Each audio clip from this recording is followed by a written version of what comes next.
Hello and welcome to the Online Wine Tasting Club. For a bit of a change tonight, we visit an Irish bar. And an Irish bar. Oh, and we accidentally create a bit of a family tiff. So guys, give me one reason why we should. There's a difference. May I, please? If I may, the old timer. It's another night of fun, education, and a bit of drinking in another lockdown with the Adventurer series.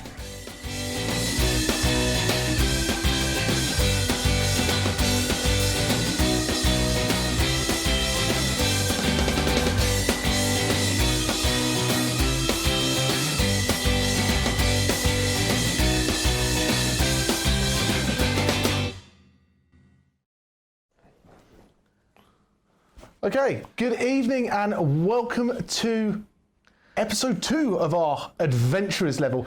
And after convincing Alex we were doing islands, we were good to go. Apologies, we're a couple of minutes late tonight. The joys of technical video editing and fun things like that got away with.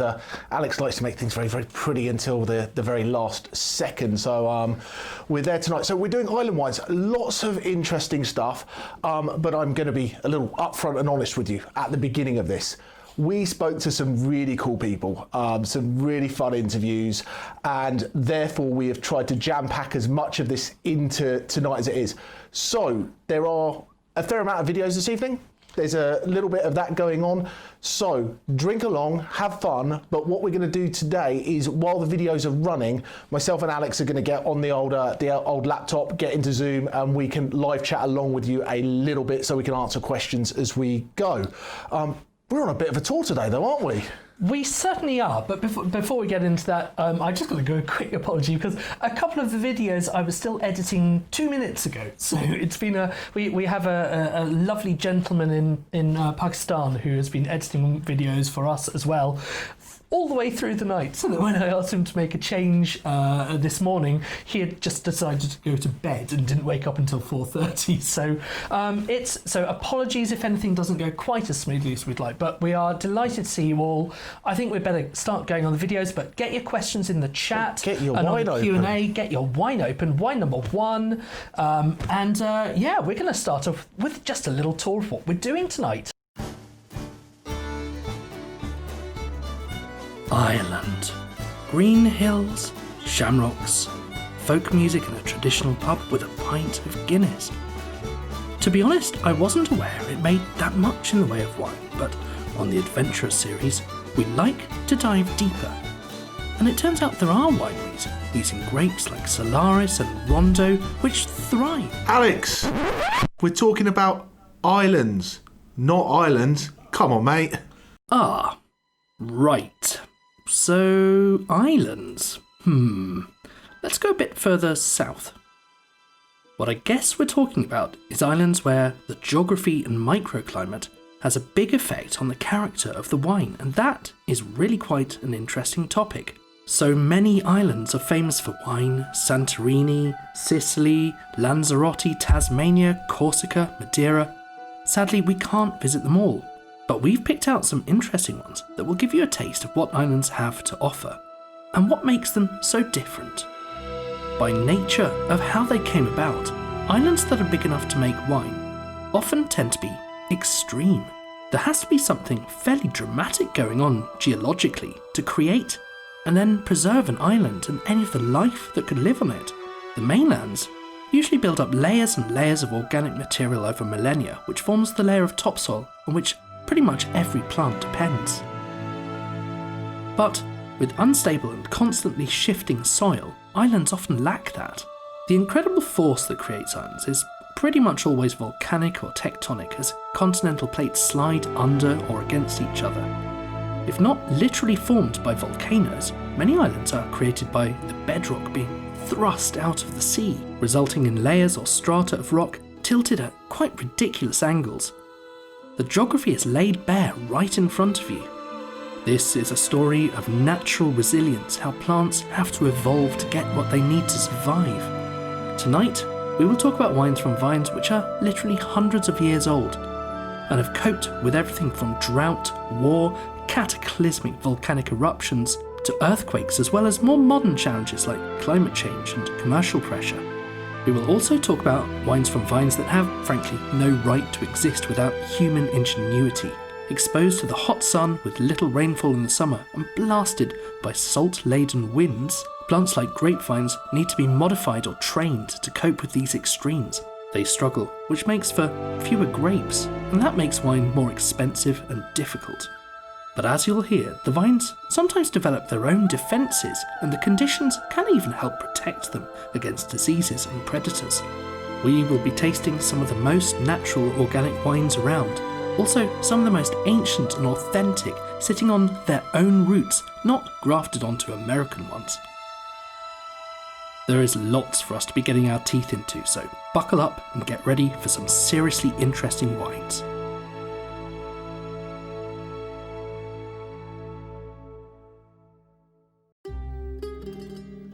Appropriately, given that we're getting a bit into wine history tonight, we start with the Greeks, on two islands with vastly different geography and histories, Cyprus and Santorini. Greece has a special place in wine history. Around Eastern Europe, evidence has been found dating back thousands of years of winemaking. But the Greeks wrote things down, and they exported both techniques and vines, spreading wine from island to island to island. In fact, the Greeks even taught the Italians how to make wine. But their own techniques changed very little over the millennia, until the 1980s. It was all based on tradition more than science, and if you didn't like the wine, well, that was your fault. This hurt the reputation. As new generations travelled abroad to chase the sun for the first time, they discovered the cheapest Greek wines made in very rustic ways. Many of them tasted fine in the sunshine, and, well, you know the rest. When you crack open that bottle of Retsina you brought home from Corfu, and it's the winter, it's not quite the same experience. But times change, and the age of travel and the internet brought a revolution in education, communication and commerce. Local island wines now had to compete with international ones from around the world, and there was no excuse for ignorance of modern winemaking techniques. This led to a real tension between generations of winemakers. Do you maintain the traditions of your region? Or do you learn from what other regions do, visit them, bring their techniques back? Even if this could undermine your very identity, it's not an easy answer. Thankfully, as they dug into this, it did become clear that you could do both. So we are going on a virtual tour of some islands, and tonight we are tasting some really quite fun and also some quite expensive wines because of their rarity. First off, producer Caroline decided we often spend too much time talking about red wines, so set us a challenge to find a Greek white wine that people both loved and that offered the best value for money. Unfortunately, she didn't specify what value for money meant, so we've ended up with quite different answers. A bit of a David versus Goliath in many ways. Next, we take on two vastly different islands with two equally different red wines, Sicily in the Mediterranean and Tenerife in the Atlantic. Finally, Chris takes a look at fortified wines in Madeira, with its incredible history at the heart of the maritime trade, and he talks to one of the most historic and highly rated producers. We start off in Cyprus. Now, when we first started talking about Cyprus, I was pretty unsure. Wine certainly isn't the first thing I associate with it. It's more holidays, beaches, stag parties, and 18-year-olds vomiting in the street, not perhaps what you want. Okay, so there is a bit of an elephant in the room here. I may have cheated just a little bit because Cyprus isn't actually part of Greece, it's its own country. Sorry about that, but we are focusing on the Greek side of the island. Now Cyprus is pretty substantial, it's nearly half the size of Wales, and if you get away from the holiday resorts you will find a very, very different picture. Like this one. Did you know you could go skiing there? No, me neither. The west of the island is dominated by Mount Olympus, not the one with the gods on it, that's in the north of Greece, but it goes up to nearly 2,000 metres high. That is higher than all of the Argentinian vineyards we tasted last month. Forests cover more than 40% of the island, mostly made of Calabrian and black pine trees, but also some cedar and oak. The largest national park covers the Troodos mountain range, which is both where the skiing resort is, but also where our winery tonight is located. Cyprus may be surprisingly beautiful, but it's also incredibly strategically important. The history is far, far too complicated to describe here, but it has been the subject of quite a few battles for ownership, most recently between Greece and Turkey. My father visited in 1968, heading up into the Troodos Mountains to visit the Kio winery, one of the biggest names in Greek wine at the time. He recalls that the wine was surprisingly good, but at that time, Cyprus was much better known for making sherry. Well, not something that can be called sherry today because of legal reasons, that only can come from Spain. But these are wines made in the sherry method, and Emva cream fortified wine was apparently a massive favourite at the time. We had to give in to a bit of nostalgia at this point and show you this amazing advert featuring hinge and bracket.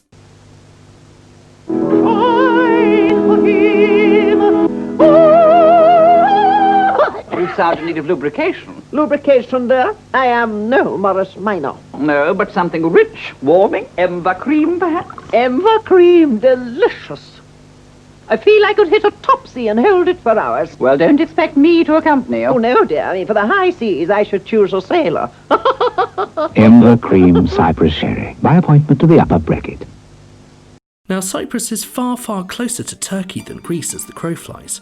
In the 60s and 70s, it was a war-torn place with battles raging between the Turks and the Greeks. Internal conflicts turned into full-blown armed warfare, with the UN being sent in to keep the peace in 1964, and they're still there today. An eventual border settled down around 1974 and the island remains divided, with Turks in the north using the lira and the Greeks in the south using the euro. A 2004 peace plan was rejected by nationalists on both sides and the stalemate continues. Back in his 1968 trip, my father tiptoed across the lines to the Turkish side of Nicosia and recalled having a delicious meal in a Turkish restaurant with surprisingly good Cypriot wine. Anyway, whichever side of the border you look, Cyprus has more than its fair share of incredibly rare native grapes. In fact, more than 100 different varieties grow on this island. Do you recognise any of these? There's archaeological evidence that winemaking on Cyprus may have existed as long as 6,000 years ago, and the traditional technique actually doesn't differ too much from modern winemaking. The principles and vessels remain broadly the same. It's on the Greek side that we find ourselves high up in those Troodos mountains in the village of Kyparunda. In fact, very high up. At 1,400 metres above sea level, this is the highest winery in the whole of Europe. Grapes grown in Kyparunda have long had a reputation locally for excellent quality, courtesy of the extreme conditions up at those heights. The Zinisteri grapes grow on terraces built into the steep, sandy, igneous, that's volcanic, slopes that wrap around the contours of the mountain. It's quite an amazing sight. Kyparunda have 12 hectares of their own vineyards, but also work with local growers. And the winery is pretty clever too. They make use of the slope of the mountain to split it into lots of different levels. The grapes arrive in at the top, and after each process, they drop down just by gravity to the next stage until finally finished wines leave from the bottom floor. The idea is that any inventions like pumping are bad for the wine, so why not use nature? Minas Mina, a young talented winemaker, guides this whole process, and I think the wine is genuinely fascinating. It's certainly the first Zinisteri I've tasted, and it's lively, it's full of tension, citrus, perhaps a little bit of peach, but also some savoury notes of herbs and a real sense of minerality. At 13.5% alcohol, it's higher in alcohol than many Zinisteris, which gives it great body. It's cracking stuff. But I suppose I should let Jamie have a go too, so we'll have a trip back to the studio to see what you think before moving on to his choice. Hello and welcome back. I hope your sound is in sync with the picture. I gather that a few people are watching through Facebook are having some problems, so very sorry if that's the case. No, I'm joking. Sorry. This wine, it's so funny. It's amazing what lack of sleep does. This wine, it's called Petritus, and my dad is a classics scholar, and he's watching tonight. And I've been asking him various things about how do I pronounce Xinisteri and such other things, but Petritus is the name of it. And I was going, is there a direct translation for this? And it's a kind of bird. I think it was some kind of a peregrine falcon. Yeah, peregrine falcon. That's the one. But It is also, it's I think it's a bit of a Greek pun, because Petros is the Greek word for stone, and botrytis is a disease which grapes suffer from when they're growing. And so I think what they've done is they've combined the two and done a little bit of a pun there. So there's some wine humour here tonight. Wine pun. Wine puns of the night, but I thought I did the wine puns. Not yeah, the wine normally, race. but I think it's absolutely delicious. I've never tried, before we cracked open a bottle of this the other week to test it. I've never tried a Xynisteri grape before, and I'm won over. I'm getting really sort of, there's this. I think someone in the chat said there's a sort of a citrusy, lemony flavour. To me, it's a little bit more towards the lime. You've drunk yours. Excellent. Yeah, mine tastes very, very, very light. Very light indeed. Very light indeed. That's why my wine that we're going to go to next is probably better, because this is very light. Wine 2 is excellent as well. You'll love this, but I think it's got complexity. It's got some really ripe fruit flavors, like things like lychee going on, and they've clearly put a bit of effort into the wine, making this texture. And there's this, the reference to Petros again, the stone, is this minerality that really comes through. And I think that's a bit of a common theme throughout the island wines, isn't it? Absolutely. And when you look at island wines, you've got a lot of areas of volcanic soil and lots of drainage. So there's not a lot of water laying around. So the grapes have to work very, very hard to get any nutrients. So therefore, when we say minerality, it doesn't mean that the chalk and the rocks are coming up the vine and into the grapes. Yeah. But what we have with those kind of regions is it's sometimes tough. The grape struggles to get very, very ripe. So you don't get this sugar, you don't get this massive ball of fruitiness maybe even.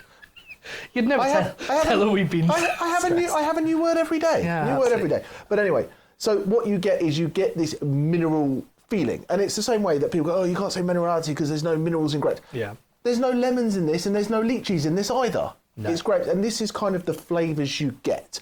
But yeah, there's lots of things going on. There's the citrus fruits in the lemon and the lime. There's the tropical fruits in the lychee. Then we've got that little bit of minerality. But everyone's tasting notes are going to be different. There's different levels of intensity. Some people might find that if you've never had a lychee, I say lychee, you go, I have no idea what you're talking about. But there's that little bit of tropical flavour and whatever. But anyway, the challenge... You were going to talk a little bit about how if you've got two different wines, how do you really compare them? Because, I mean, I think there's one aspect, and we're going to talk a little bit more about the science of tasting next month, because we're going on an exploration of blending. And when you blend things, you have to be able to sit down and compare what tastes better. And so there's some real techniques. So next week we're going to talk about the techniques of that. You're obsessed with doing one next week. I'm going to do it next month. But Jamie, Jamie judges at various different wine competitions, the International Wine Competition, Sommelier Wine Awards. Yeah. And how on earth are you supposed to compare two completely different wines and say one is better rather than just, I like this one better because I like this one and someone else might not? No, absolutely. So I'll give a little bit of a 1-2 about it, but then once we taste the second wine, we can really kind of dial it all back in. Okay. And if we were having these two wines and judging them, how we pick which wine might get a higher point score. Yeah. Everyone loves those point score labels. And what's really interesting is we're drinking two really, really weird grapes. When you're judging, it's fairly, straightforward. If you're doing Pinot Noirs, you go, this Pinot Noir from this area should taste like this. And this is a good quality example of what it is. Mm-hmm. And you judge on, flavour, you judge on aging potential, you judge on acidity, alcohol, balance. Complexity. So, anyone who goes of the WSET level, you have balance, length, intensity and complexity are the four things that you look at in your wine.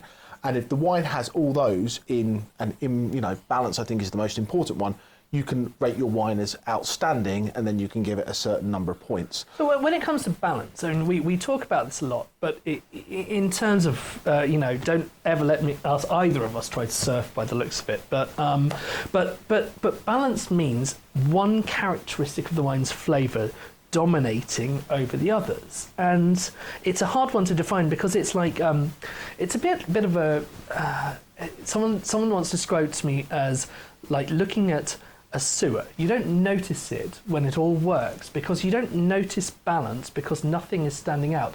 But if the sewer's not working, you notice it. And if one of those flavours, if the sweetness is too much and there's not enough acidity to balance it, you notice that it is out of balance. So balance, it's more like an absence of something that's ruining things, isn't it? Absolutely, but I truly think a little bit less sewer talk and a little bit more wine drinking. Fair enough, yeah. So we're going to go on to wine number 2, and we're going to go to Santorini. And this was a lot of fun. We got to talk to the winemakers. We've got 2 generations there, father, daughter, and they may have some slightly different ideas of what they're doing. But with the challenge, we talked about having a value wine. And I've picked value because I think this wine is spectacular. It's rare, it's unique. Is it cheap? It's not a cheap bottle of wine. It's probably double the price of what Alex picked. But I think it is a really cool wine. It's unique. And I think when you taste it and you compare it the price to other wines in the world like that, you will see that it's value for money and better value and a better wine than this, guys. So let's go to one of the, a nice little place called Santorini because, well... That's where they make it. That's where they make it.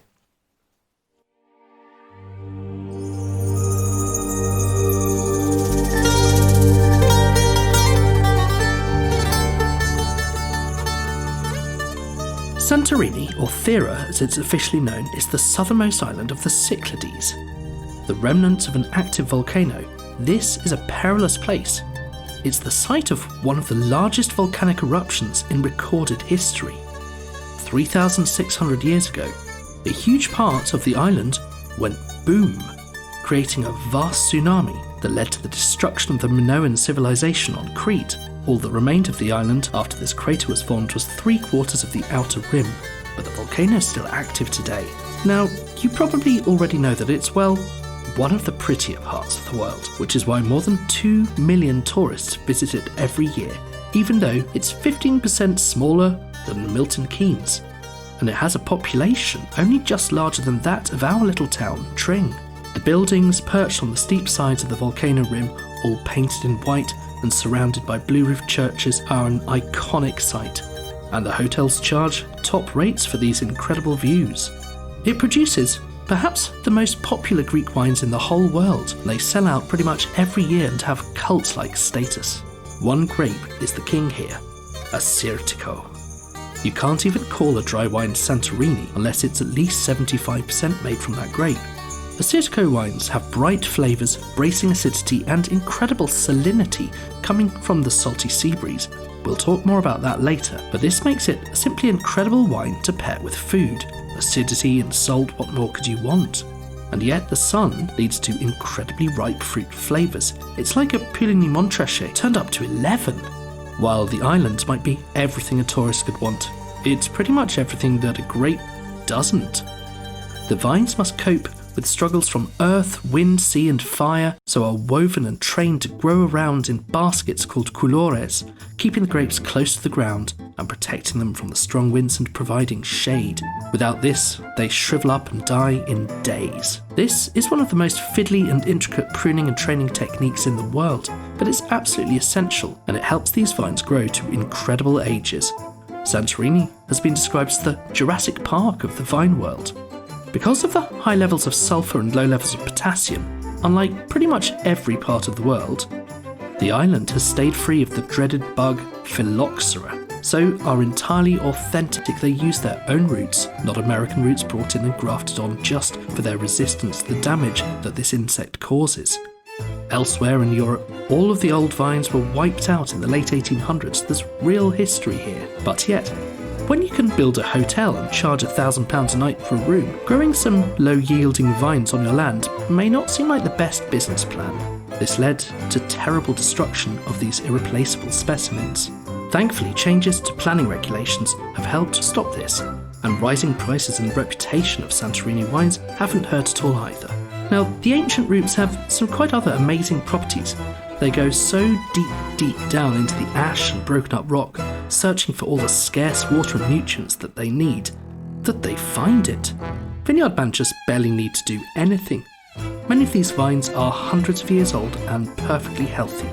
Now tonight's wine comes from Gaia Wines, that's pronounced Yaya in Greek, and two winemakers, a father-daughter team called Yanis and Leto. Yanis studied in Bordeaux and is now a lecturer in winemaking himself.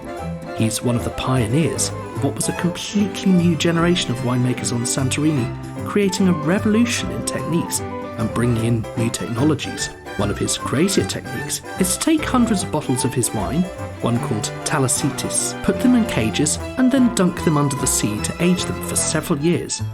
After this, divers go down and fetch them, and they sell for €200 a bottle. Now, Yanis spends most of his time heading up his Nemea winery on the Peloponnese region, technically still an island but a big one, linked by a huge bridge to the mainland of Greece.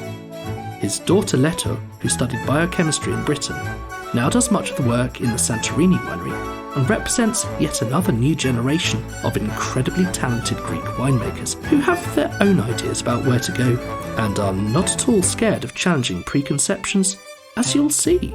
This wine, the native ferment, is absolutely fascinating because not only does it use these ancient vines, but it also has no yeast added to it, relying only on the wild yeast that grow in the vineyard. Now that's quite a common technique, but the vineyard in Santorini have to cope with the salty breeze and the extreme temperatures, so what grows on those grapes is utterly unique to the island. And that makes this wine an incredible expression of pure vision of what makes Santorini, well, Santorini. We hopped on Zoom to chat to them both and it was very entertaining. Assyrtiko behaves on Santorini in a totally different manner. What you get on Santorini, you don't get anywhere else. So by what Lito said, by tasting the generic Assyrtiko, you bring to the consumers the awareness about how this wine, this variety tastes. And then, bam, you hit them with the Santorini. With the motherland, like that's the idea. Because really it is a world of difference. It's different wine. The generic Assyrtiko is friendly and fruity and, easygoing and, you can enjoy it even without food. Yeah. When it comes to Santorini, it's like, man, that's a red wine without color. What is it about Santorini that really changes the character of Assyrtiko so much? It's a lot of things. It's the terroir, so it's the soil. Well, Andrew Jeffert. Well, if I may, I'll go. Yeah, for sure. Andrew Jeffert at one point said, if you really want to understand what terroir means, taste Santorini Assyrtiko. Guys, it's all about the terroir. The fact that you have a white wine with a pH of lower than 3. Yeah, it's like a Rheingau Riesling. But at this latitude... Yeah, that's crazy. And in this heat, it's like... High alcohol. It's best of all worlds. We have high acidity and high alcohol. That does not happen. It's impossible. Well, it's because of the soil. Yeah. It's definitely because of the fact that it doesn't have any fruity aromas. And the climate too. Because of the climate. The fact that we can grow our vines so bloody old. I mean, their root systems are more than 4 centuries. It's linked to We don't know how old they are. We don't, actually. It's because we have no clay in the soil.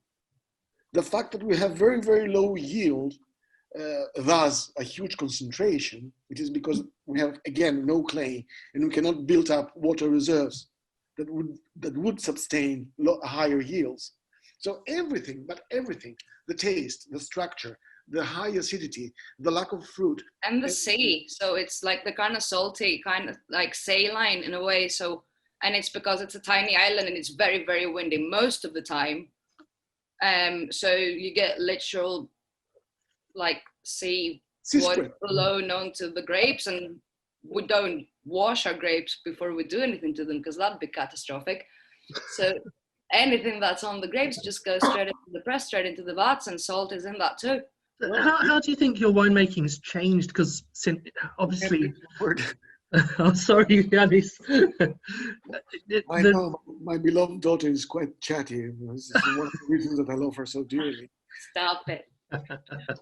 Come on, you love you dearly. No, that's not a good thing, but anyway, let's go. Loving dearly your daughter, of course it No, is. no, go on, come on. And the distance does help also. I need to say, I don't see her as often as I would like to. Nevertheless, if we were to use one word to describe Santorini wines, it would be probably wines of the extreme. I guess that Sure. kind of, summarizes the whole thing. It is, even us winemaking there, we face this extreme year by year. It's different every year. It's, yeah. So your question was about winemaking and techniques. Yeah. Lito, go I- ahead. Because we're making PDO wine, so that's protected destination origin, we are quite actually limited in the things that we can do, because the more you climb the ladder of, let's say, specification within a region, you get more austere criteria. All right, when we first arrived on the island, when I say we, I mean the new age. He means in the 80s. I mean in the late 80s. Well, I wouldn't know. I wasn't even born then. So Wine was made in a different way. First of all, harvest was much later. And the wines that we got out of all those grapes were far more high in alcohol, easily way above 15. And at the same time, oxidized. Yeah. And for sure. and that was the style. It was what Santorinians would recognize as their wine. It was what Santorinians would drink. It's what they were after. Like, Exactly. that's what they wanted. And then that did change very, very, very rapidly. And it was the impact of a specific monsieur, the Butari company, that did the breakthrough. And they introduced a different approach, harvest earlier. And that was a major milestone in the new era. We boosted the ascetical character and made it recognizable. And through that, we saw all the virtues that this variety does have. Winemaking, it's a question of how you handle skins and how you juggle with lees. That's the whole game. Skins and lees. Bunches, the wooden part, the stem, what does that have to give? Harsh. You get more wine mud. What do you call it? You get harsh tannins. You get more in the last pay, bro. On a variety which is already tannic. Ascetico, it's already tannic. You can taste the tannins. You can chew. Where's the tannic in those wines? Tell me. Because they seem perfectly fine to me and people absolutely love them. Good, but we absolutely love them. But it is a tannic variety, Ascetico. It's not like sure. Nothing wrong with that. Sauvignon Blanc. It's a lovely thing because people's taste buds can be so different. They can like the different things, and winemakers bring their own personal styles to the wine, and that's what we love about it, is that you're tasting, not just the traditions and the PDO rules, but you're tasting the actual winemaker's preferences and what they want to do with those skins. Do they want to crush, and do they want to try to get some of that coming out of there? Do they want a little bit of the stoniness coming in? Do they want a bit more solids in for the yeast to work on? Or, there's so many different variables. More solids. That's it. Guys, it's very simple. Up until now, I've been doing the wines. I chose not to keep the stems. As I'm handing over things to my daughter, she's, she can do whatever she feels like doing. I'll never make everything whole berry, but I'd like to have a tank or two just to play around with the blends then. I've got to say, this is absolutely delicious. And so it's wild ferment. Do you look at what these yeast are that are working on the berries at all? Well, we've looked once we did a survey with the university, and we did the survey because we were very impressed by the fact that there is a continuity year by year. I was surprised because I thought that the wine would taste very differently from year to year. And then I thought, oh shit, maybe there's a contamination. And maybe then there is a strain, a commercial selected strain that has prevailed in my ignorance. And I'm thinking that we're doing wild yeast, spontaneous fermentation. It's lying to the people. We had in this survey 18 different yeast strains that were present. Yes, but listen, these strains were present from day one until the end of fermentation. There wasn't one period that a Sangiovese prevailed. Mm-hmm. So we had actually not only wild, but also so-called bad strains in the mix, coexisting from beginning till the end. The story is that how come, and then those bad yeast produce this consistently good result? I know. Can I? Is it low pH? I'd actually like to hear this one because that's cool. Is it super low pH? It is low pH. Nailed it. Bravo. Thank you. Cheers. Take care. Bye. Cheers. Bye. Bye-bye.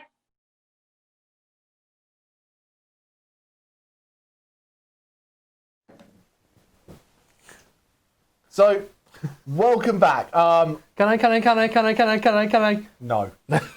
So, I hope you found that as enjoyable as we did. It was great fun to chat with them. And what we're going to do with this interview, there's an hour or so of us talking with them about their different wines and things About like them arguing. And what I would recommend, if you love the Assertico, get a bottle of Assertico and get on our website and just sit down and watch that video for an hour with a bottle of that. If the Assertico wasn't your thing and you like something a little bit lighter, they make a phenomenal little rosé that we have a little bit of as well. Delicious. So I would just recommend get a bottle of wine that you like and just watch the entire interview because it is a lot of fun and you really see how, wine is developing and the old guard is passing on to the newer generation. Some things are being taken over, some things are traditionally being handed down, and there's things that are changing, which I think is absolutely fantastic. I asked a completely innocuous question. We asked him, what do you do when you bring the grapes in? How do you make those decisions? And he says we look at these things, we harvest them, we bring them into the winery, and then we press them. So I noticed there's a missing step there. And I said, so you don't crush and destem them, you do them whole bunch. And it turns out that Leto is a big fan of pressing them whole bunch, and Yanis isn't. No whole bunch. No whole bunch. What does that do? What does that do? Tell me one good reason. Exactly. So you watch it. Grab a bottle of wine.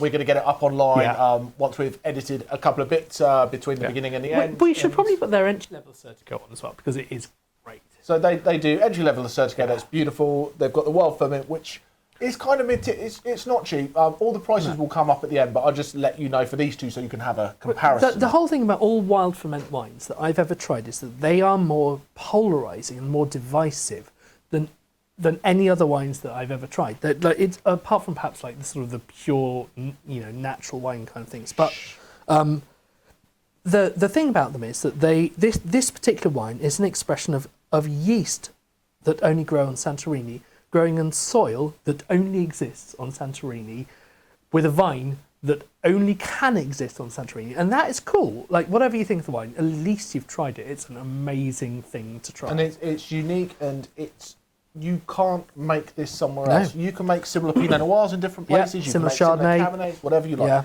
This, you can't get it Nowhere anywhere else. else. So we're just going to talk a little bit about value. And I might have jumped the gun on value. Maybe. And I sound like a bit of a wine geek snob here because I'm not usually the person to dive in and go, you must have a 30 quid bottle of wine. But Alex is what, about? It's $13.95. $13.95. Yeah. Mine is more than that. More than that. $29.95. But what I feel with this is value doesn't have to be $6.99 in shop front.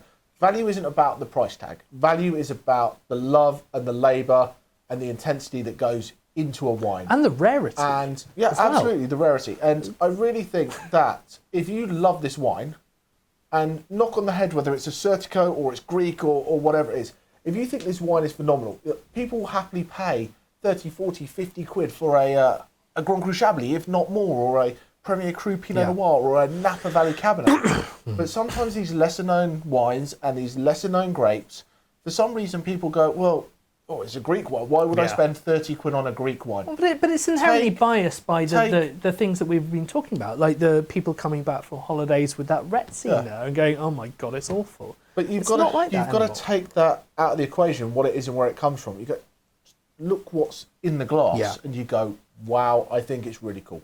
And look at the stories as well. Look at the stories that you can tell to people when you take a bottle of this round to a dinner party. You can say, oh my God, you know, this is the highest winery in Europe. This is wraps around a mountain, and it's a grape that only grows on Cyprus. This is a grape that is, you know, Assyrtiko is now grown in a few places. Like I think Australia grow a bit, and there's even some people doing it in America, aren't there? But I'm it's jumping in. never. The Australian one, Yeah. the guys from Jim Barry make it. Yeah. They went to Gaia, went and to they Gaia. love Gaia, and they went back to Gaia and said, please, Gaia people, Oh, yeah. may we have some of your vines? And they cut the vines, they took them back to kidding me. Australia, they quarantined them for 2 years because Viruses and stuff. all that yeah. kind of stuff. So then they grew them, and then obviously it takes 3 to 4 years to get any wine off a grape.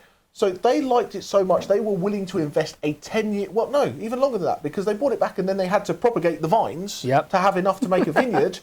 So they were willing That's a to 10-year invest in a project, 10-year least. project to be able to Wow. take these vines from Gaia on Santorini to Australia.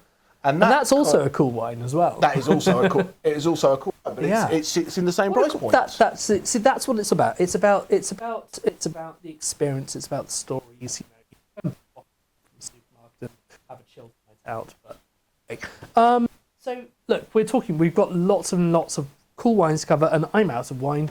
Are you out of wine? Yes, I'm out of wine. So what we're going to do is we're going to. Caroline's putting her hand up. Oh, we've got Q&A. We've got to have questions. Let's get some questions. No questions. Caroline's out Caroline's of wine. out of wine. Caroline's out Okay. of wine. So what we're Are going there to any do? other good questions, or should we just wait and accumulate them a bit later? There's just amazing comments. Oh, Everyone's loving cool. it. I like that. I'm delighted. And I'm really glad to hear that some people have got some cheeses and some cool things to taste along with. Really benefit from having some good food. So, Before we move on, it's time for a little bit of a quiz, I think. But if you finish your Santorini, get wine number 3 in the glass. We're going to do the quiz. We're going to do the wine news. Yep. And then we're going to do some reds, I think, something like yeah, that. I think so. But anyway, I've got my notes in front of me because I've gone ridiculous. Oh, not that I ever go ridiculous on these questions. But, This is his most ridiculous one, I I don't think. know it's most ridiculous, but we try. So, from looking at the video, we realised Santorini used to be a little bit bigger than it was, and then it exploded as some volcano-y kind of thing, and it went away. And lots of smoke and ash and stuff up in the sky. Yeah. So, if we take how many cubic feet of debris went into the sky over between 48 and 60 hours, wasn't it, that it erupted? Yeah, it's about that, yeah. If each cubic foot of debris was worth 1 grape of Assyrtiko, how many bottles of wine could you make? So, turning an exploding island into bottles of Assyrtiko. Exactly. Fair So enough. cubic feet, 1 cubic foot equals 1 Wow. grape. And you know, obviously, how many grapes go in. You Well, go from there. hopefully, Jamie has put some sensible answers on there so we can at least have a go. But in the meantime, I'm going to crack open wine number 3 because I'm thirsty, and it is time for the wine news. And this week has been the first week of probably what's going to be one of the most popular categories of wine Ever. ever. I mean, yeah, for genuinely Christmas. ever. Or probably no, ever. genuinely.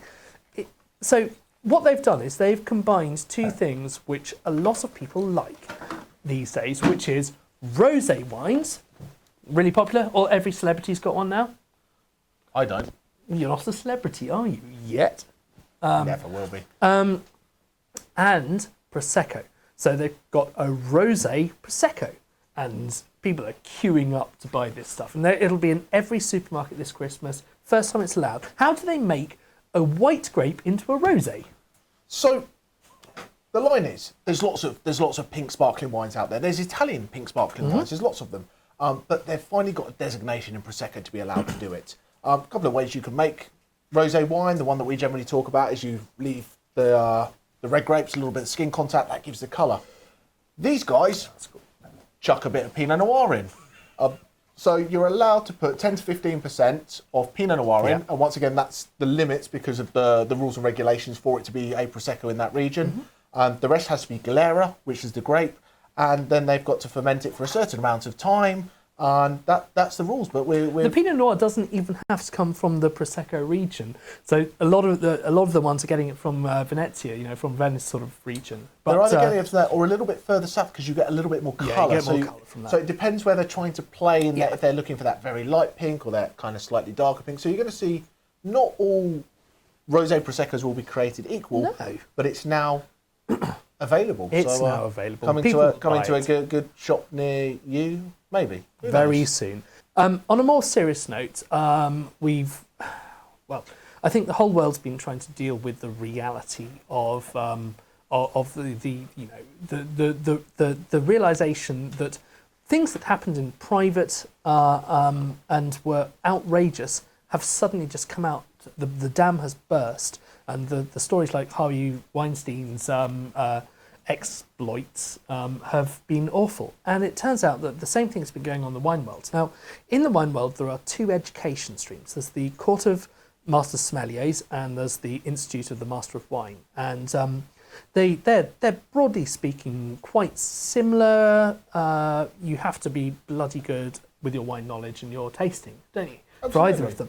The sommeliers, you're more on the service side, and the master of wine, you're more academic, writing papers about things. A little bit more the business of wine rather than actually doing the wine. Yeah, quite. But both are fiendishly difficult. So you can think of the most difficult exams in your world. Your Harvard MBAs, your whatever you want to think of.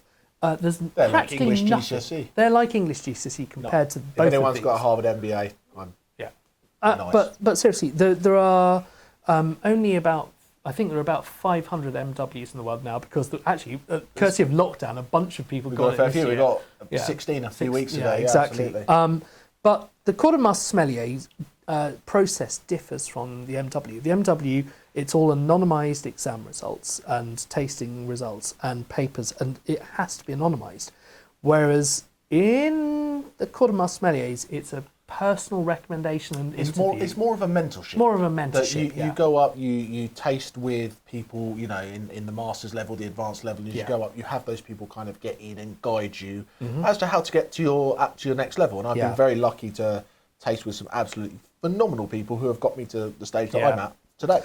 But the highest levels of this, there are a group of people who made the decision before you could become a master sommelier, and it turns out that when you put that power in the personal hands of a bunch of people, mostly middle-aged white men, let's be quite honest, and a bunch of young women applied to this, they took advantage of it, and it's been an absolute scandal, and we're delighted it's come to light, and we hope lots of resignations are changeable. Lots of resignations.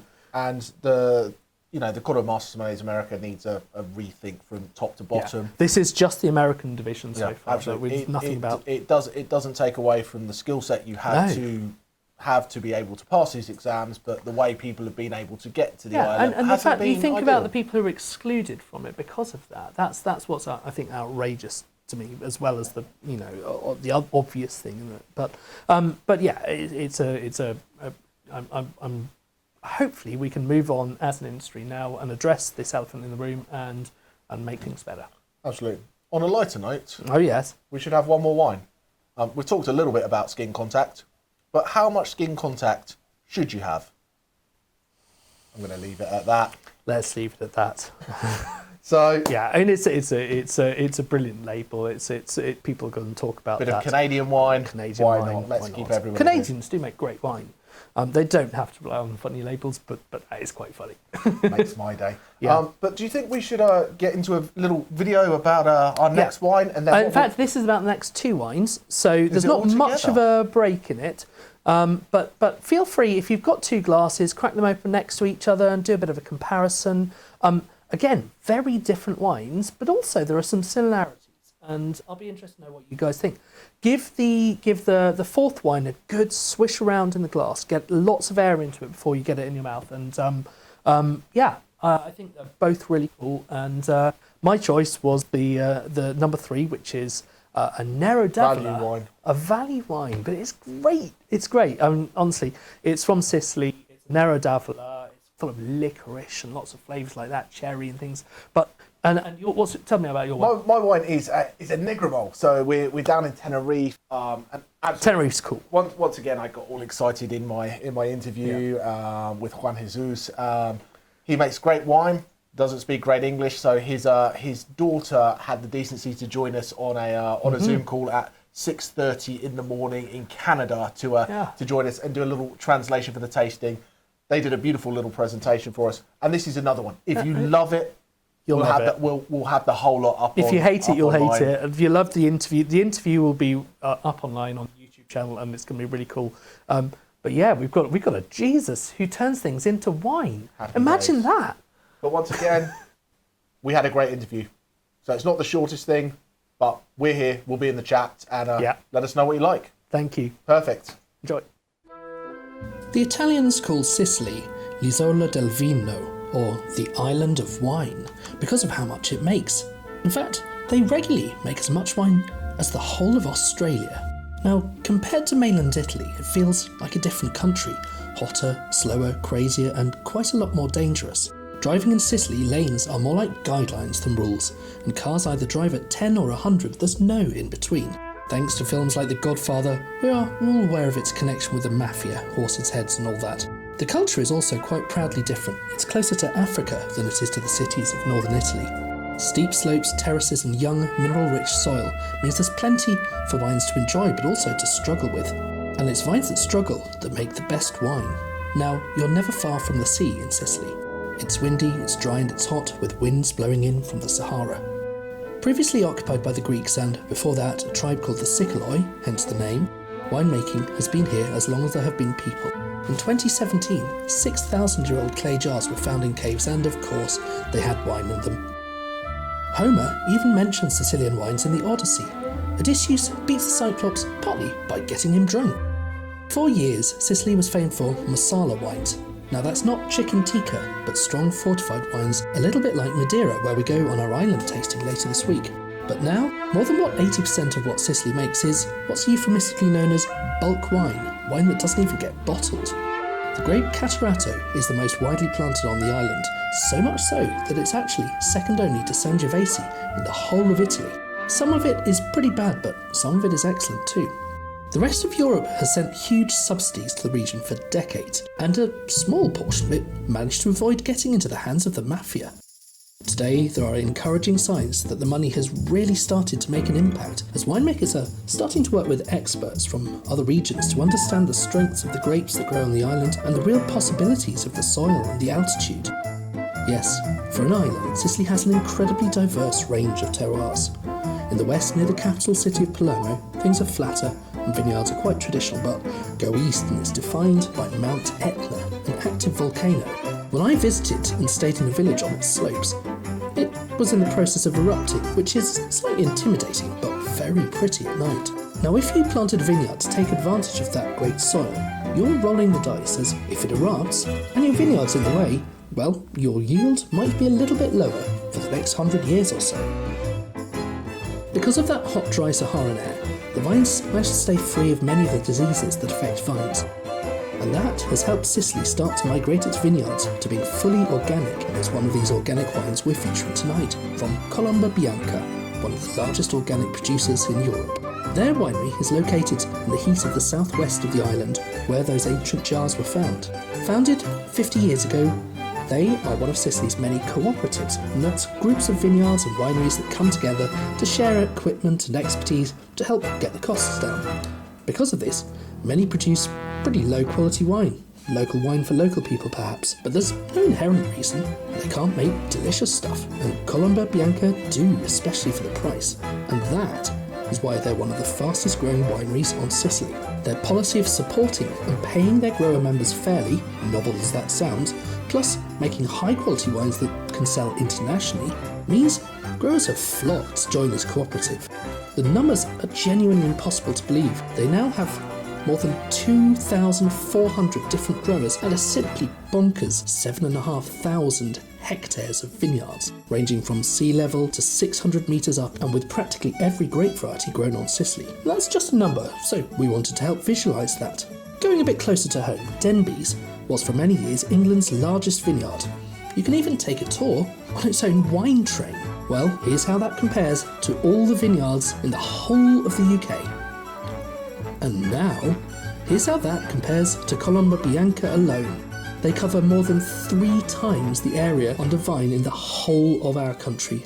And because of the heat, those vineyards are even more productive and grow many times more grapes. Of this land, currently about a quarter is farmed organically, but they're aiming to be at least 50%. So with all of that land, all that quality, all these growers in those microclimates, surely they can afford to be picky.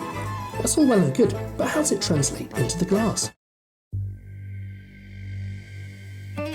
Tenerife is another island that is familiar to so many of us.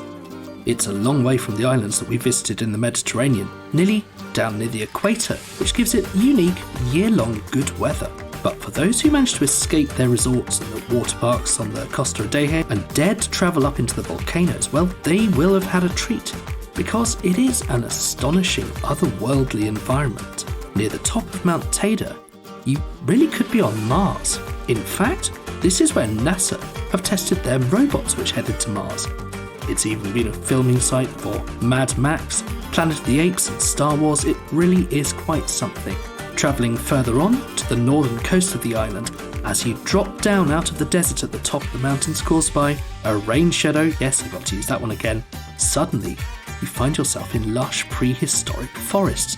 It's quite incredible. And it's on this northern coast on the slopes of the volcano that many of the vineyards grow. Just like Santorini, there are some utterly unique properties. Again, no phylloxera, some novel training techniques like cordon trenzada, where all the vines are woven together into long chains, and there are plenty of grape varieties that only exist here. We visited the winery Viñártigo to find Jesus, specifically Juan Jesus Mendez, the winemaker. Unfortunately, his winemaking is a bit better than his English, so his daughter Celia came along to translate. And then his son joined us too. Turns out, doing a family wine tasting on Zoom could be great fun. Okay, this is Spain, and these are the Canary Islands down here, and this is the biggest one of the biggest deserts of the world. You can see there it's a big brown body, and you would say, is it possible to grow vines down there? Well, it is, because in the Canary Islands we get all the influence of the trade winds that are born in the Gulf of Mexico and go all the way up to Canada, and then go all the way down the Atlantic, taking all that freshness of the ocean.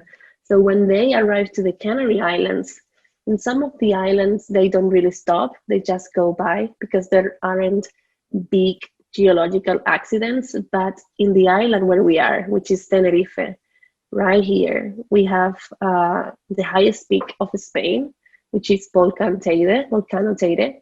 It is 3,790 meters high. So we are in the northwest, as we said. And you can see that the northwest here, it's way greener than the south. This is good for vines because we can grow them and everything is very lush. So it's kind of like a volcanic patchwork going one on top of the other. Bodegas Viñártigo started this way in my father's grandmother's house, a very old and very small, typical Canarian house. And of course, it was all about the family helping, right? My father, Juan Jesus, who is here with us today, holds a degree in chemistry. So he is a chemistry teacher. But one of his passions was that he was going to the vineyards and he was seeing that besides the highly produced and highly productive Listán Blanco and Listán Negro, there were some grapes that people were not paying attention to because they were very delicate or very low yielding, very hard to produce. And he started to analyze them. And the thing is that in the Canary Islands, we never had phylloxera due to the volcanic soils. So he has been able to identify 82 grape varieties that exist in the island. Some of them doesn't exist anywhere else. I just wanted to show some pictures of our landscape. This is where Negra Mole is grown. along with other varieties. Negramol is a grape that came from the island of Madeira in Portugal. Negramol, it's a red variety, but it grows very, very near the ocean, below 200 meters above sea level. So in this area, we are on an average of 19, 22, 23 degrees all year round. And this is something that all our wines have in common, and it's the presence of the minerality of those soils, the volcanic soils. Okay, so, amor. Este que tengo yo aquí. So he has the bottle of Negramol with him. He's right now at the winery. You can see the background, it's pretty beautiful. He's gonna pour 2018. En esta cosecha todavía tenemos los vinos. This is a label we have had for the last 10 years, and that's what we were saying before, right? You have Teide volcano, and then you have the clouds that are formed by the trade winds, and that stairway that represents that we can grow vines from sea level up to the volcano mostly. So one of the main characteristics of Negramol when you take the glass to your nose is that toffee caramel smell that you might think that it's because of the barrel aging, but it's intrinsic to the grape. That note of coffee with milk, with some kind of like sweetness that you can get. In fact, barrel aging is only 6 months in very old barrels, so there is not that much of an influence of the oak. It's more the grape itself. Yeah, so we don't want the oak to overcook the wine, right? Because Negramol, it's a very light and delicate grape. So we would use 225 and 350 liter barrels that has been used twice or 3 times or 4 times because we want the terroir to speak, and of course the grape variety, and to showcase its peculiarities. Amazing. We are sending you all the best luck and all our best wishes. Thank you so much.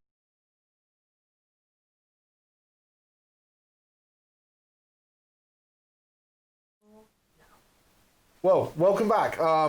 Alex is sad that his wines couldn't keep up with my wines, so he's left us. I'm very, very sorry for that. But excitedly, we have Mr. Chris Rackham joining us. So for those of you who saw us in earlier lockdown, Chris was with us, and he is now back again. And I hope you enjoyed the last 2 wines. I think they both do very, very well for what they do. We've got the Nera d'Avola from Sicily, which is it's rich, it's ripe, it's got this great flavour. And then the Negramol, it's just a different beast. It's got this slight oxidativeness about it. It's got this toffee, this richness. And, I think it was mentioned in the interview that it smells like it's like barrel aged, but it's not from the barrel. It's, part of the wine. It's part of the grape. And absolutely. I think that's really cool. It's got lovely, I would almost say, sort of funkiness, but in a good way. I like a funky wine myself. And yeah, I think that's what it's got. And as I say, it's not from the barrel, which is interesting. It's from the grape. We had some really good comments about potentially a little bit of reduction coming in, which gives that sulphur that first hits you on the nose, and that after you'd left it a while, it just blew off, and then it's there. Absolutely. So, we're a little bit about oxidation coming in. I don't know how loud Alex is over there. He's producing the show with Caroline now. As you do, he's a man of many talents. No, he's not. No, I was sat here. Okay, he sat there drinking. Different story. But anyway, the oxidative. And this slight reduction, and the wine changes. You take it straight out of the pastoral, straight out of the bottle, and it's got this more funkiness. And you give it a swirl, and that kind of seems to disappear. It becomes a little bit brighter. It feels a little bit fresher after a couple of minutes, which I think is really interesting. But that's just your wine making style. Yes, absolutely. And some people want to make the wines like that. Some people don't necessarily enjoy drinking wines like that, but some people look for that. So it's very much a personal preference. And I think that's where it runs with these 2 wines. If you want to have a bright, fruity, drinkable, quaffable wine, that Nera d'Avola, that is your perfect pizza wine, isn't Absolutely. it? You sit, you have that bottle of that. If you want something with a bit more depth, a bit more, je ne sais quoi. You can't say that for a Spanish wine, can you? That doesn't do very well. No sé qué. No se qué. We've got translators over here as well. Look at that. I've got everything I need. But I think, personally, the Negromole's a little bit more of an interesting wine, but definitely more a food wine. And when we talk about these wines, it's about what you have it with and what you do. You know, pizza with the Nero. This, I don't know. What are you eating with Negromole? When there are, yeah, it's a different. I suppose a meat platter, that sort of thing. It's definitely got the layers that can deal with that. I think the acidity backbone to it as well. Yeah, absolutely. Spice. Don't give me your It's tasting all about notion over there. mojo, man. It's got mojo and spice. So this is why he just does 4 wines now. But anyway, we are our final one of the night. It's the first time we've done a fortified wine on this series, and we're going to Madeira, which is probably one of the lesser known areas making a fortified wine. So we've got, once again, a great interview. But before we dive into the depths of Madeira, we've got Chris here, who's our magical fortified research director of all things amazing. Is that a good title? Good title. I'll take it. Fantastic. Can we put that in subtitles underneath him? Thank you very much. But he's just going to... This is getting silly now. But he's just going to give a little introduction, because I think fortified wines we might have heard of are port and sherry potentially, and potentially Madeira as well. Yeah, absolutely. But he's just going to give a little introduction of what fortified wine is, what it means to be fortified, and then a little bit about some, the different levels and styles of Madeira, and then we're going to continue on. So fortified, absolutely. A little bit different. So get your questions in the chat, but Mr. Chris Rackham, everybody. Yeah, no, I'd probably advise putting your Madeira into a new glass, possibly after the red. But yeah, fortified. So people, as Jamie was saying, people probably know your ports, sherries, potentially Madeira. But what is a fortified wine? What makes it fortified? Well, it's the addition of spirit to the wine. I've got a lot of spirit. Well, absolutely. And this does 3 sort of key things. Firstly, it stops the fermentation, so you get a desired level of sweetness. Secondly, it acts as a preserver for the wine, and also, of course, it increases the alcohol content of your wine as well. Things like sherries will be sort of 15, 16, 17%, and your ports are around about sort of 20%. But the preservation is really the history of the category fortified wine, because it really came from all the sort of shipping, trading routes sort of 300-400 years ago. And essentially to get these wines back to England mainly, Britain has a big history in fortified wines. They would add spirit to the wine so it can survive the journeys across the sea. So you're saying we created fortified wine because we liked getting drunk? Exactly. We thought, let's up the alcohol. What's all this about? Yeah. We need to be pushing 20%, guys. Yeah, absolutely. And yeah, I mean, you see that now with the names that you have in port, for example, Graham's, Taylor's, all these sort of British names essentially that the key sort of port houses. So they're very much a British sort of heritage to it. But I think Madeira is very interesting. It is different to the other 2, because I'd say those 3 being the main 3. Port, you can use, it's a blend of sort of 5 main grape varieties really, and it's different levels of oxidization and barrel aging. In sherry, it's mainly 1 grape variety, Palomino, which can go from sort of dry to sweet essentially. But there it's all about the oxidizing of the wines to get the desired styles, plus Pedro Jimenez as your really sweet style. But in Madeira, I think Madeira is just fascinating because it's always monovarietal, so you'll always just see that particular variety on the label. There's 4 key varieties, which are Social, Verdelho, Boal, and Malmsey, grown in different microclimates over the island. But the really interesting thing I think about Madeira, and the different thing, is that they're about oxidization as well and barrel aging, but they heat up the barrels. They actually intentionally sort of put these barrels through a sort of heat treatment and really sort of push the liquid essentially. So there's a lot of evaporation that happens from the barrels, and that really intensifies and concentrates the flavours really. So basically, they're going for that concentrate style, which I think is fantastic.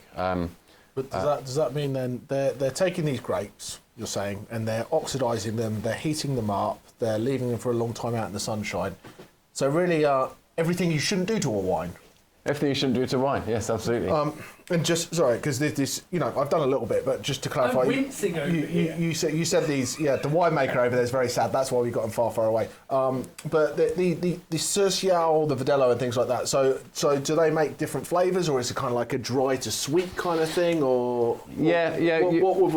What would we be looking for with them? How does that... Yeah, so if you've got the 4 grape varieties, if it's Cercial or Verdelho, they'll be the drier styles, sort of nutty, that sort of style.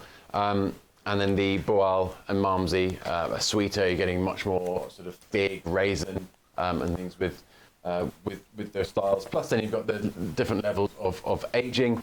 So when it does, and this goes for port as well, when it does have a sort of 10-year or 15-year stipulation on the bottle, that's sort of the average age of sort of different essentially the blended barrels. So it's not something that will get older in the bottle, if you know what I mean. It's an average age. This has spent 10 years in barrel, and then it's bottled for you. So next year it's not an 11-year then? Exactly. It doesn't go up every year if you're not drinking it, or if it's just open, ready for next Christmas when you're going to maybe put it in some food or whatever people traditionally might think they want to do with Madeira, but it's very much a connoisseur's drink. I think it's a lovely style. It's different to sherry and port. Phenomenal. We have a video for this, but before we go to it, I just want to apologise for the people who have had sound problems because I like to dance around in front of my microphone. So I promise from now on to keep my hands much more still so everybody can hear me. But we've got a video, haven't we? Absolutely. Let's do go a to video. it. Madeira is an island of volcanic origin and officially part of Portugal, but being in the middle of the Atlantic is closer geographically to Morocco. Best known for an airport with a particularly precarious landing strip, which requires pilots to undertake additional training to navigate, and for being the birthplace of Cristiano Ronaldo. It also has a history of being a key trading post, particularly for sugarcane before wine became the main export in the 17th century. Madeira wine is a unique style of fortified wine which rivals the very best in the world and has a prestigious history of supplying the elite of Russia and the USA in the 19th century. Port and sherry are the most well-known fortified wines in the UK, and rightly so, because if you take the total volumes produced by the 3 regions, Madeira represents just 2%. However, the use of indigenous grape varieties grown in a myriad of microclimates, proximity to the sea and the volcanic soils make for a range of styles that are distinctive and vary from bone dry to very sweet. Madeira is an island of volcanic origin and officially part of Portugal, but being in the middle of the Atlantic is closer geographically to Morocco. Best known for an airport with a particularly precarious landing strip, which requires pilots to undertake additional training to navigate, and for being the birthplace of Cristiano Ronaldo. It also has a history of being a key trading post, particularly for sugarcane before wine became the main export in the 17th century. Madeira wine is a unique style of fortified wine which rivals the very best in the world and has a prestigious history of supplying the elite of Russia and the USA in the 19th century. Port and sherry are the most well-known fortified wines in the UK, and rightly so, because if you take the total volumes produced by the 3 regions, Madeira represents just 2%. However, the use of indigenous grape varieties grown in a myriad of microclimates, proximity to the sea and the volcanic soils make for a range of styles that are distinctive and vary from bone dry to very sweet. It's the aging process that really sets Madeira apart from other fortified wines. The barrels of wine are intentionally heated up over a period of time, sometimes as long as 100 years, and this gives complexity, concentration and depth of flavour. A key challenge to wine production on the island has been the growing importance of tourism, and therefore the ripping up of vines to make way for hotels, which are already sadly seen the decline of one indigenous grape variety. We're big fans of the wine on this island, so we thought that we'd delve a little deeper. Who better to speak to then than Chris Blandy, CEO at Blandy's. Now there's nothing bland about Blandy's. This family is unique in being the only family of all of the original founders of the Madeira wine trade who still own their own original wine company. Throughout its long history on the island, they've played a leading role in developing Madeira wine, and members continue to live on the island, maintaining the tradition that goes back 2 centuries of fine wine production. Yeah, we're here in Madeira. I'm actually at the winery, located about 20-30 minutes from the capital, Funchal, so we're the easternmost part of the island. Well, the island itself is now 600 years old, so it's discovered by the Portuguese in 1419. We do have quite a few challenges when it actually comes to growing grapes here. It's almost strange to think how this small, very fertile volcanic island in the middle of the Atlantic could actually produce one of the world's greatest wines, and when you look back to the history, it's very much the reason why we're still alive today. More so in the fact that this was one of the few wines in the world that got actually improved, as the explorers took these sailing ships around the world to inhabit new locations. Whilst many fell apart because of the heat, because of the sea voyages, this wine, as it lost a huge amount of volume through water evaporation, intensified and actually improved. If you actually think about it, it's because one key aspect that we have here on the island, which is natural acidity in the soil. That acidity is fundamental in allowing us to treat our wines very badly, to heat them. By losing all this water evaporation, that acidity gives it the structure in order to hold it together and allows us to improve the wine. And in terms of the grapes grown on the island, and also the areas on the island that are used for growing grapes, is there a lot of difference there? See, a lot has changed over the years. Madeira is very small. It's only 286 square miles in terms of total area. So 40 miles wide by 14 miles south to north. So it is a small, quite densely inhabited island. About 250,000 people live on the island of Madeira. Over the years, over the centuries, the dynamic has shifted. Madeira became a lot more focused, in the recent, the 20th century, a lot more focused on tourism. Obviously, that had a massive impact on the agricultural lands and more specifically in vineyards. Nowadays, in terms of acres, there are only about 1,200 acres of vines on the south side, where vines are grown from 300 meters up to about 800 meters above sea level. And then on the north side, you have the region of São Vicente, where it goes from about 100 up to about 500 meters. So the prevailing maritime wind comes in from the northeast. There's a lot more rain on the north than there is on the south. And of course, that's going to have an impact on what specific varietals are grown, in what location, and of course, in what altitude. So Tinta Negra is probably represents nowadays about 80% of all production at harvest time. It's the only real red grape that we use, and it is extremely versatile. It can be grown anywhere, depending on the location it's grown. It can produce and the fermentation process that we do at the winery when we're receiving the grapes, it can produce either a dry style of Madeira or it can produce a rich style of Madeira. So it does have a really wide range, and so it makes it a very versatile, very useful grape to have. It does have the ability to produce some of the best Madeira wines that we have in our portfolio.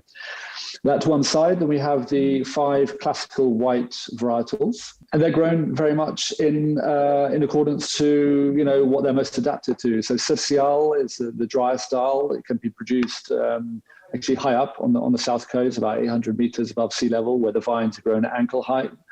Or down on the north coast, it's right down by the sea, in order to maximize the heat at sea level.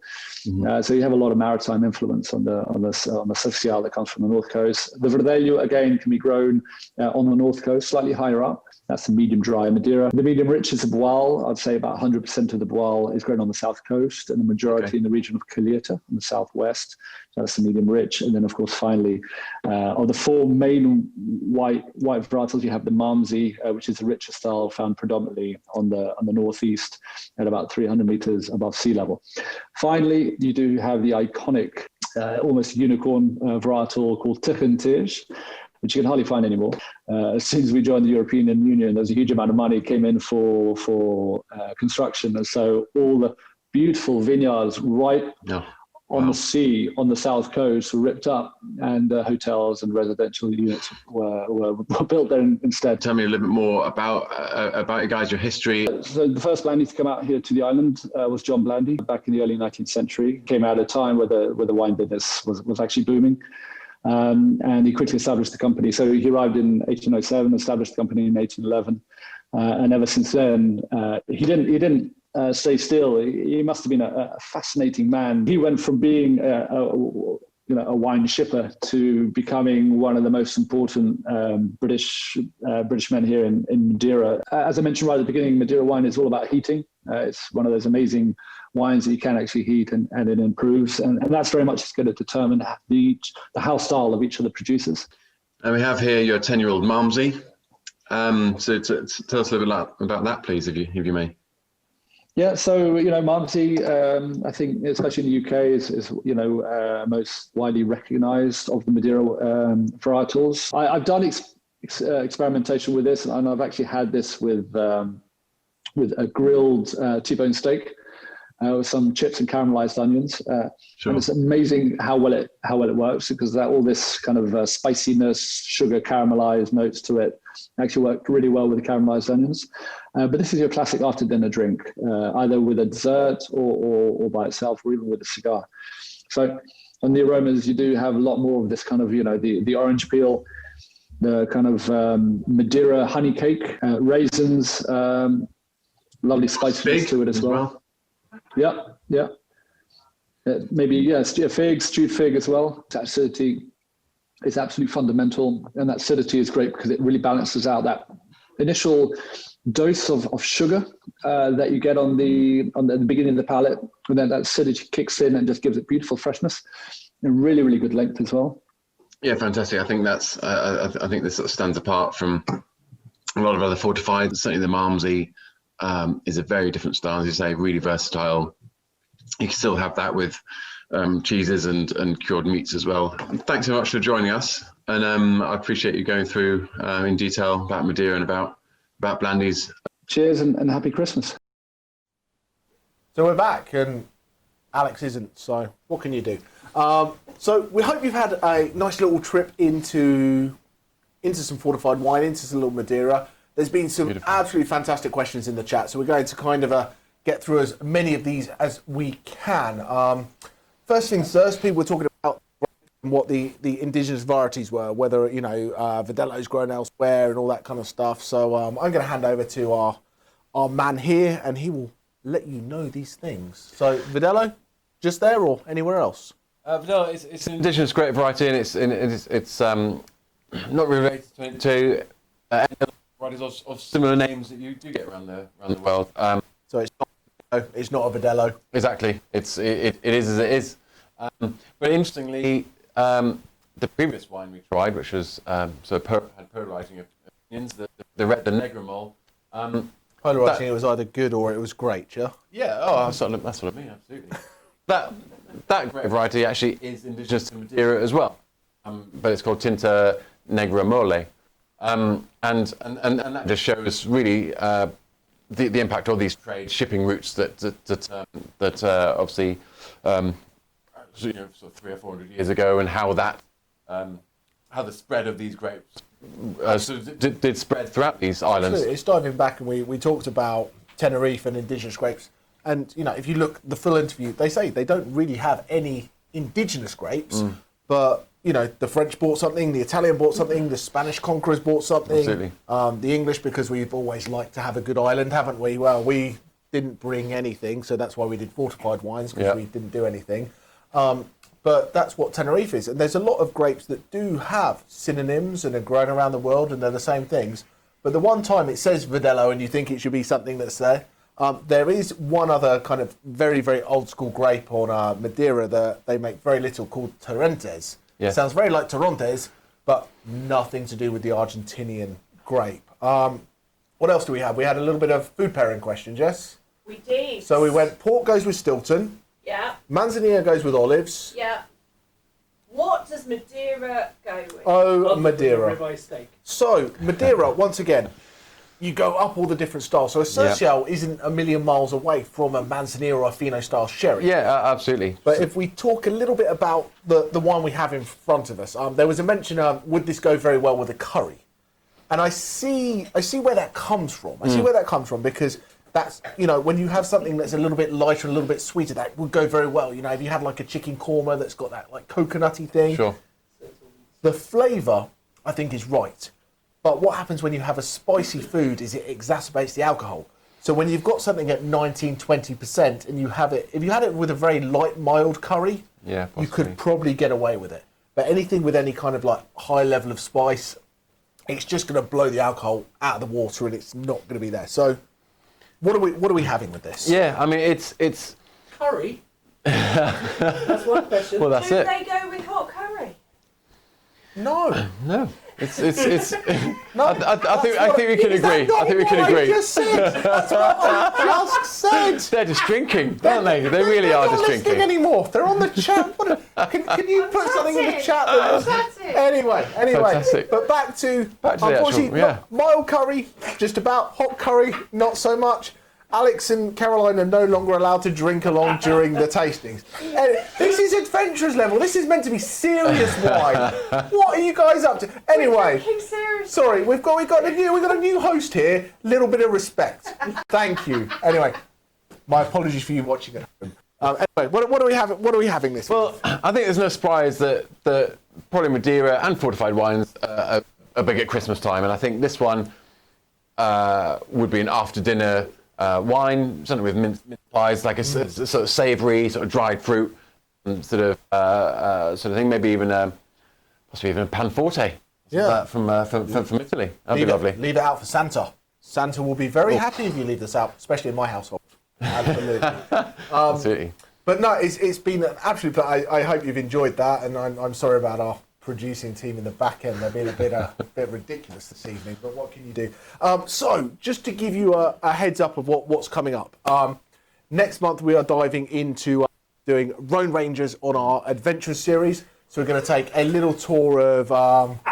someone's reading the chat over there. I'm very sorry. We're going to have to put this live, and people who haven't watched live are going to see all this. So you've got more editing you know, to do. Jamie and Chris can't see the chat, and that makes it ultra hilarious. Yeah, exactly. Anyway, so we're going to be doing Rhone Rangers, and that is the Rhone Valley, great area for wine, and Châteauneuf-du-Pape is probably the most famous place. But what we're going to do is we're going to take a little tour of the world where people are making the single varietals that go into this blend and see how those kind of different flavours end up in that final blend. And for our discoverers level, we're going to be doing Portugal. So we're going to have some white port, some red port, and then some of the still wines. I've just done an interview with Jamie over at Pagos. So tonight we had Chris interviewing Chris, and then next month we're going to have Jamie interviewing Jamie. So it's been an absolute pleasure. Does anyone have any more questions in the chat? Well, what else do we need have to a know? couple of things. Yeah. We have a poll, because who won out of the white wine versus the Oh, yeah. white wine to the red wine? We need a poll. I've got all let's have a excited. poll. So let's get a poll. And also, I should answer. what was the answer? Who won the quiz? I get so excited, don't I? I get so excited about the fact to roll credits and get my name on the screen. Yeah. So the Not poll. yet, Jamie. Not yet. The poll is Hold up. on. Is the poll up? No. Right. So let's do the second one. Okay. Yeah, let's do that one. Okay. Launch it. This means a lot. It means a lot to these guys. Yeah. The poll is up. If I lose, no one will know, and if Alex wins, no one will know, and that's the op. It doesn't matter. It doesn't matter. But we would say we will give a prize for people who share the evening on social media. Will we? Yeah. Absolutely.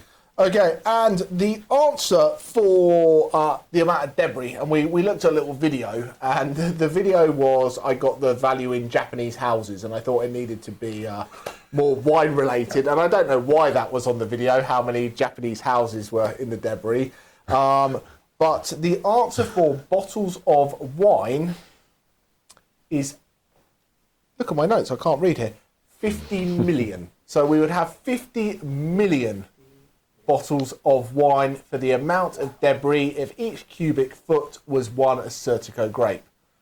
Assyrtiko grapes are not 1 cubic foot each, otherwise they'd be making a lot more wine than they do. That's A bit what I've watery got. as well, wouldn't they, if they're that big? Bit diluted. Yeah. So not, it'd be 1 grape per bottle. But Yeah. what can you do? What Yeah. can you do? The voting is tight. The voting is tight. Really tight. Is there anything else that I can answer in the chat while we're waiting for the voting to come in?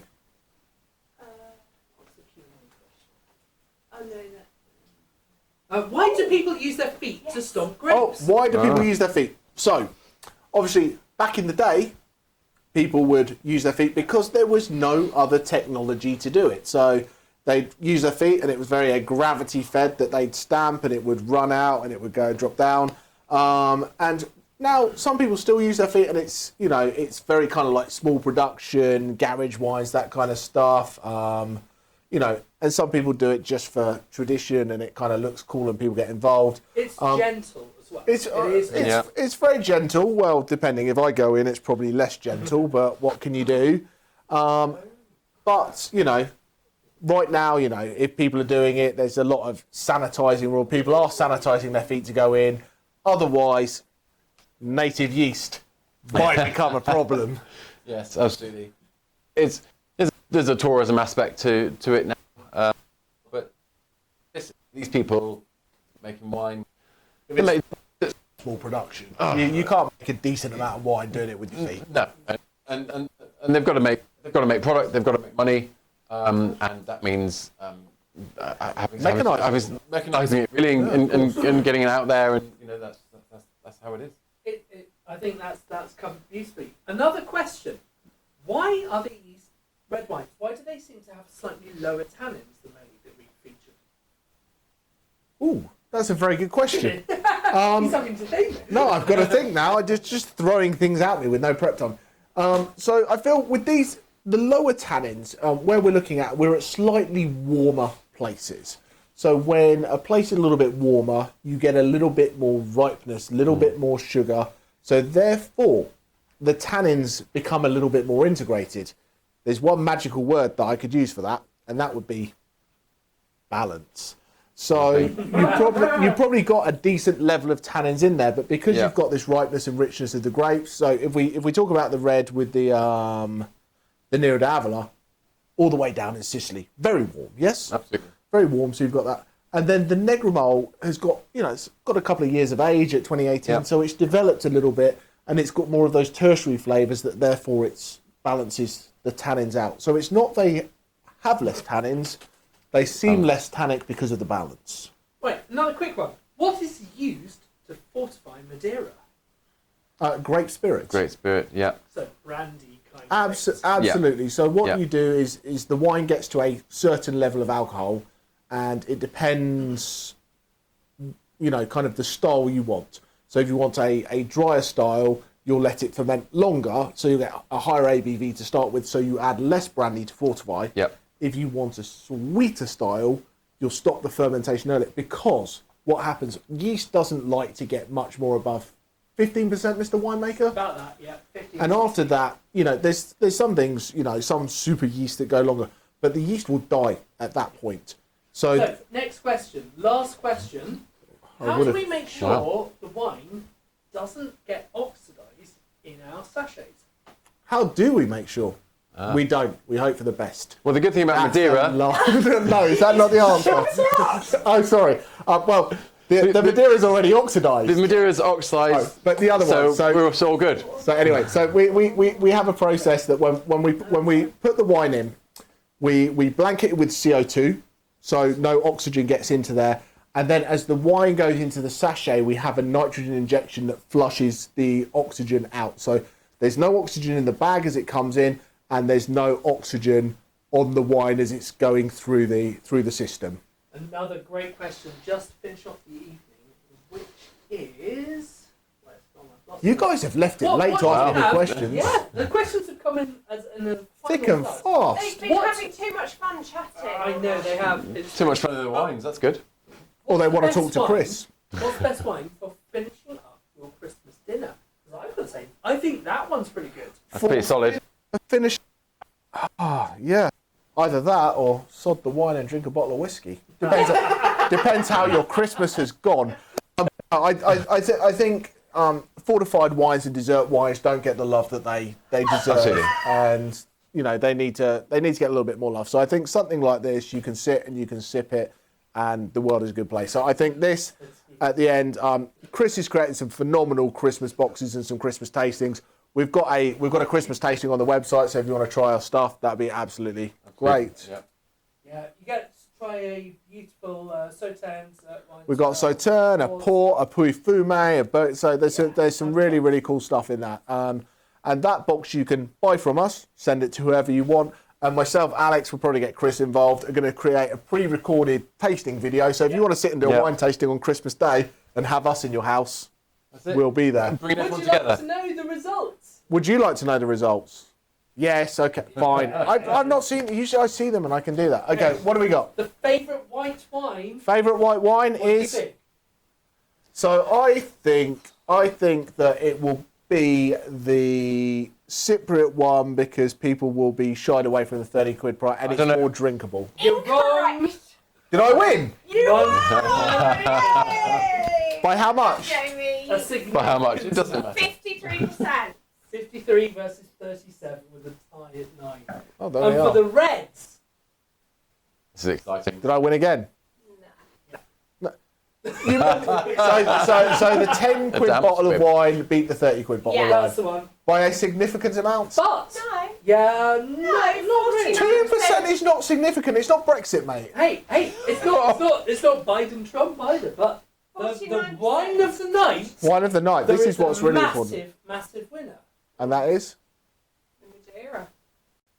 All right. Oh, he's All right.